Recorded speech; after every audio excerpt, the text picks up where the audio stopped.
ఇప్పుడే ఒక ఆర్టికల్, ఇప్పుడే ఒక న్యూస్ చూస్తున్నా. పవన్ కళ్యాణ్ గారు అంటే కుఫోన్స్ అవుతున్నా సరే, అవకాశం వచ్చింది, మీడియాతో మాట్లాడే అవకాశం లేదు కాబట్టి మీకు మీ సమస్యలే చెప్తున్నా కార్యకర్తలు. పవన్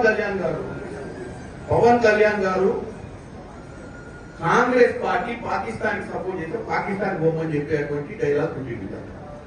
పవన్ కళ్యాణ్ గారిని ఒకరు చెప్పదలుచుకున్నారు. పవన్ కళ్యాణ్ గారు, మీరు డిప్యూటీ సరే మొట్టమొదటిసారి ఎమ్మెల్యే, మీకు మంచి అవకాశం వచ్చి డిప్యూటీ సీఎం అయింది.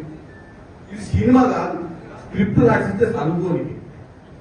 నువ్వు ఒక ఉప ముఖ్యమంత్రి అంటే ఒక స్థాయి ఇచ్చింది, స్థాయికి తగ్గట్టు మాట్లాడాలి. ఎవడో స్క్రిప్ట్ రాసిస్తే చదువుడు, లేకపోతే ప్రధానమంత్రిని నువ్వు కృషి చేయాలనుకుంటే ఇంకేదైనా ప్లాట్ఫామ్ మీద పోయి రాజకీయాలు బంద్ చేసి సినిమా తీసి నంగనారావు తీసినట్టే మనం 2 సినిమాలు తీసి ఆయన ప్రసన్నం చేస్తాం.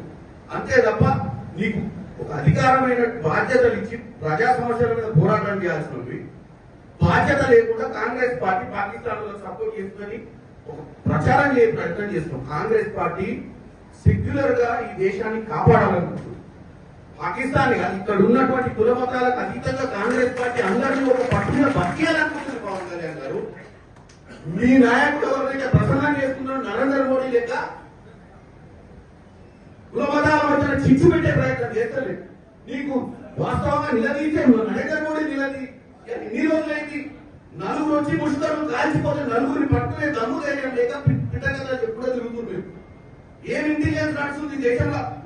నలుగురు వచ్చి మిట్ట మధ్యాహ్నం కూడా బౌండరీ మీద కూడా కాదు, బోర్డర్ మీద కూడా కాదు, లోపలికి వచ్చి 100 కిలోమీటర్ల లోపలికి వచ్చి కాల్చిపోయిన నలుగురిని పట్టలేని నువ్వు పిట్టకథ చెప్తే నువ్వు ఆ పిట్టకథ నువ్వు విని మళ్ళీ కాంగ్రెస్ పార్టీని విషప్రచారం చేసే ప్రయత్నం చేయడం అనేది వాస్తవంగా ఆంధ్ర ప్రజలు నీలాంటి ఉప ముఖ్యమంత్రిగా ఎన్నుకునేందుకు వాళ్ళ క్షేమియాలి. ఎందుకంటే నువ్వు ప్రజా సమస్యల మీద మాట్లాడాలి, పొలిటికల్ పార్టీని అటాక్ చేసి బేస్లెస్ గా మాట్లాడటం, ఎవరినో ఖుషి చేయడానికి ఈ దరిద్రం మాటలు మాట్లాడతాడు. పవన్ కళ్యాణ్ గారికి చెప్తున్నా.